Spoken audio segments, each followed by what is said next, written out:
मैं समझता हूँ कि उनके लिए भी हमें ये निरंतर मजदूरों के लिए लड़ना पड़ेगा। हमारी मांगे जो नहीं सुनी जाती तो फिर शायद हमारे पास एक ही हथियार है, वोट की चोट। जब से भारतीय जनता पार्टी सत्ता में आई है, हमें प्रदर्शन ही करने पड़ रहे हैं। नमस्कार, मैं मोन्टू राजा, एंटी करप्शन इंडिया से स्वागत है आपका। जैसे कि अभी एमसीडी के चुनाव भी हैं और उसी बीच मुसलसल 20 दिनों से जो एमसीडी के कर्मचारी हैं उनके लिए कई लोग जो हैं वो अपनी आवाज उठा रहे हैं। तो आज हम उन्हीं लोगों के बीच मौजूद हैं। खास तौर पे हमारे साथ पूर्व विधायक सीमापुरी वीर सिंह दिगान जी मौजूद हैं। जानेंगे किन मुद्दों को लेकर धरना चल रहा है और आगे की रणनीति क्या रहेगी। सर, स्वागत है आपका हमारे चैनल पर। देखिए, आज हमारा जो कार्यक्रम था वो माननीय गौतम गंभीर जी को ज्ञापन देने का था। हम लोग यहाँ आए कर्मचारियों के साथ, लेकिन उन्होंने, हमका धन्यवाद करते हैं कि उन्होंने हमारी परेशानियों को महसूस किया और हमें बुलावा भेजा। उन्होंने 5-10 आदमी, उन्होंने यहाँ प्रत्येक संगठन से एक आदमी हमारा यहाँ पर आया। बेहद अच्छी बात है, उन्होंने बहुत गंभीरता के साथ, जैसे उनका नाम है उसी तरह से उन्होंने हमारी चर्चा हमारे साथ में शुरू की। और हमें 3-4 मुद्दों पे हमारी बात हुई, जैसे हमारे कच्चे कर्मचारी उनको पक्का करने के लिए, नियमित करने के लिए, जो हमारे 2003-4 में नियमित किए गए थे कर्मचारी, उनको विद एरियर का भुगतान करने के लिए, उनको 2004-3-4 से ही मानने के लिए ये बात चर्चा हुई। जो हमारी डेथ केसेज हैं, जो हमारे कर्मचारी मर जाते हैं ड्यूटी करते हुए या वैसे बीमारियों से, उनके आश्रितों को, चाहे उनकी विधवा है चाहे उनके बच्चे हैं, उनको करुणामूलक आधार पर नौकरी देने के संबंध में चर्चा हुई। तो बाकी और भी कैशलेस कार्ड की है जैसे, और कई हमारी चर्चाएं इसमें हुई।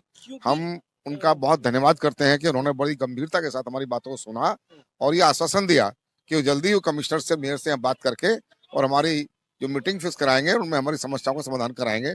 हमें यहाँ आकर के बहुत अच्छा लगा।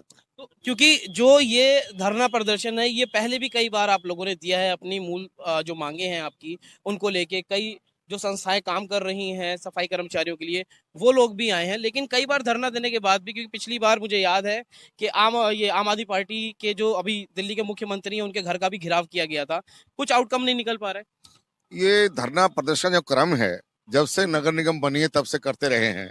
और मैं ये कह सकता हूँ दावे के साथ कि हमारे जो मजदूर संगठन है, ये उनकी वजह है कि बहुत सारी चीजों में सुधार हुआ है। जैसे टेरिकोट की वर्दी हमने ली, रविवार की छुट्टी हमने ली, एक साथ ड्यूटी हमने की, उसके बाद पक्के कराना और दूसरे जो चीजें हैं, बहुत सारी चीजें उनमें हमने सफलता प्राप्त की है। अब जैसे जैसे टाइम बीतता रहता है, समस्याएं नई नई बनती रहती हैं समय के हिसाब से। अब जो हमारे बीच में समस्याएं नहीं आई हैं, मैं समझता हूँ कि उनके लिए भी हमें ये निरंतर मजदूरों के लिए लड़ना पड़ेगा जब तक, क्योंकि मजदूरों की समस्याएं एक दिन में नहीं खत्म होती हैं, वो नई नई बनती रहती है और आती रहती है, उनका समाधान होता रहता है, चलती रहती है। तो जैसे जैसे समस्याएं आती है वैसे वैसे हम उनको जागृत करते हैं कर्मचारियों को, और अपना उनका सहयोग लेकर के हम उच्च नेता जो हैं उनके पास में, प्रशासनिक अधिकारियों के पास में, राजनेताओं के पास में अपने हम मुद्दों को रखते हैं। जो सत्ता में है, ये उनका दायित्व बनता है कि वो उन समस्याओं को सुनकर उनका समाधान कराएं। और हमें ये उम्मीद है कि इस बार कुछ ना कुछ हमारी समस्याओं का गहराई से उनका समाधान होगा।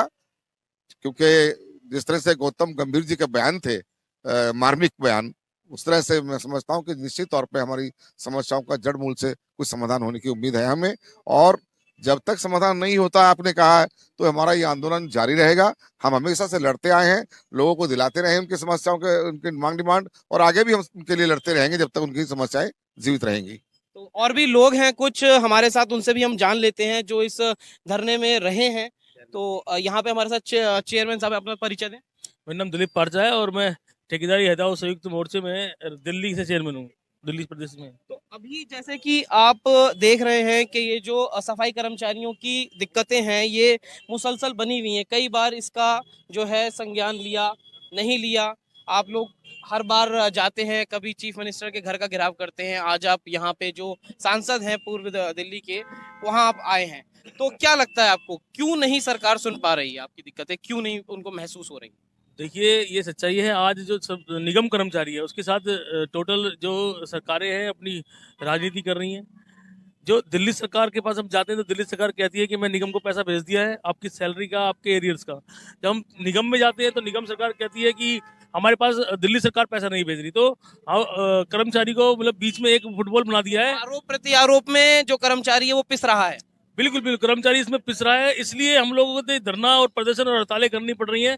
और पिछले 8-10 वर्षों से हम लोग ये हड़तालें करते हैं ना, लेकिन ये जो राजनीति हो रही है दिल्ली के अंदर, बड़ी गलत राजनीति हो रही है और इसमें मजदूर का बहुत नुकसान हो रहा है।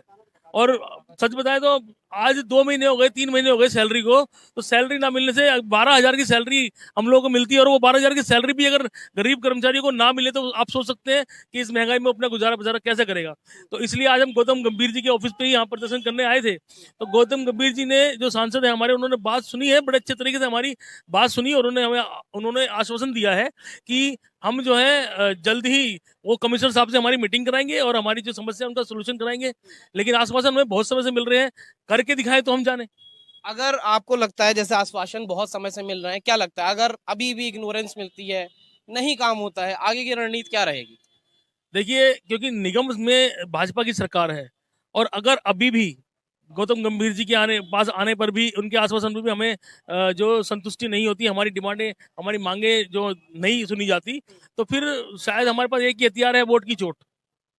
तो हम इस हथियार का बिल्कुल पालन करेंगे, वोट की चोट हम देंगे, क्योंकि हमने वोट देकर के इन लोगों को बनाया है। और अगर हमने वोट देकर बनाया तो हम वोट ना देकर भी इनको सत्ता से हटा सकते हैं। तो ये क्योंकि अब आगामी चुनाव हैं, अप्रैल में जो एमसीडी चुनाव है, एक बड़ी चीज कही है, अगर इग्नोरेंस होती है तो वोट की चोट दी जाएगी। एक युवा भी हैं, इनसे भी हम जान लेते हैं। क्या नाम है आपका? सर मेरा नाम मनोज चंडालिया है। मनोज जी, वोट की चोट, जैसे कि आपके साथी ने कहा कि वोट की चोट आप लोग देंगे, क्या लगता है आपको आगामी चुनावों में कैसे देखते हैं आप? एक तरफ सफाई कर्मचारियों का धरना, क्योंकि एमसीडी के अंतर्गत आते हैं सारे, तो कैसे देखते हैं इसको? सर देखते तो हम हमेशा अच्छी तरीके से हैं, पर ये हमेशा कोई ना कोई आश्वासन देके हमारे को छोड़ देते हैं।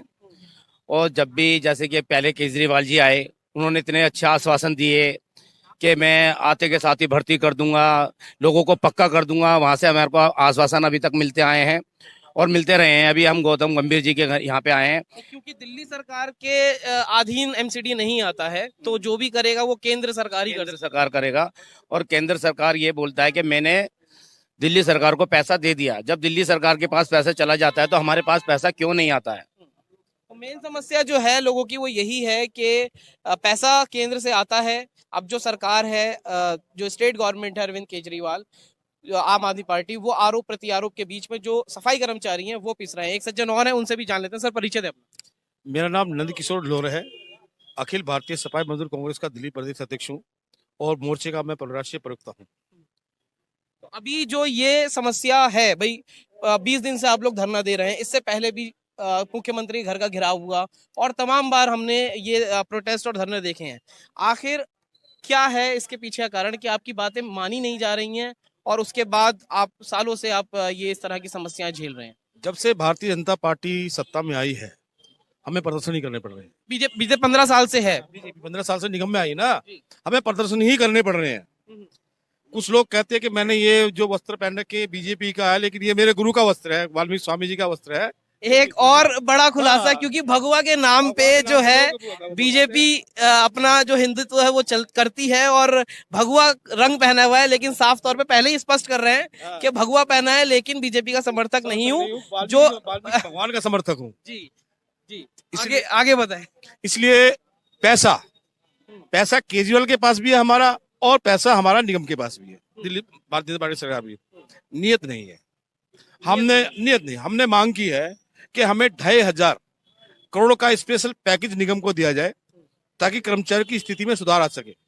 अभी गंभीर जी अंदर बैठे थे, सब लोग हम बिना मास्क के गए थे, हमने बताया था, उनको बताना चाह रहे हैं कि मास्क एक हमारी सुरक्षा है, लेकिन हमारा कर्मचारी जो बगैर मास्क लगाए काम कर रहा है वो उसके अंदर मौत के मुंह में चला गया है, उसकी सुरक्षा कहाँ चलेगी? जो कर्मचारी विधवा हो गई है, नौकरी पर लगी है, पक्के क्यों नहीं हो रहे? जो कर्मचारी 15 साल से अपनी पारी का इंतजार कर रहा है, देखिए एक कोर्ट का एक आदेश है 240 दिनों के अंदर कर्मचारी को पक्का कर देना चाहिए। 287 महीने हो गए हैं, मार्च 98 से चल रहा करके आज मार्च 2022 आ गया है, तो पूरे 248 महीने हो गए हैं। 248 महीने और 240 हाजिरियां, कितना फर्क है? अगर एक एक महीने की हाजिरी भी एक दिन को गाइड करें तो पक्का होने का अधिकार तो उनका बनता है। दूसरी बात, हमारा जो निगम के अंदर कर्मचारी है उनकी पॉलिसियां जो है वो लैप्स की जा रही है। जो कर्मचारी 2004 से पक्का माना गया था उसको 2013 से मान रहे हैं। ये अन्याय है, इसको बर्दाश्त नहीं किया जाएगा किसी सूरत के अंदर। तो साफ तौर पे जो मोटा मोटी यहाँ पे शिकायतें हैं वो यही हैं, जो सफाई कर्मचारी हैं उनको सालों से दिक्कत हो रही है और 15 साल से जो है वो एमसीडी के अंदर बीजेपी काबिज है। लेकिन कई लोगों का ये कहना है अगर एमसीडी में जो काम कर रहे लोग हैं उनकी अगर समस्याओं का समाधान नहीं हुआ तो आगामी चुनाव में वोट की चोट बीजेपी को झेलनी पड़ सकती है। क्या है आपकी राय? कमेंट द्वारा अपने विचार हमसे आप साझा करें। अगली अपडेट के साथ आपके सामने फिर प्रस्तुत होंगे। नमस्कार। सब्सक्राइब करें हमारे YouTube चैनल को और बने रहें हमारे साथ।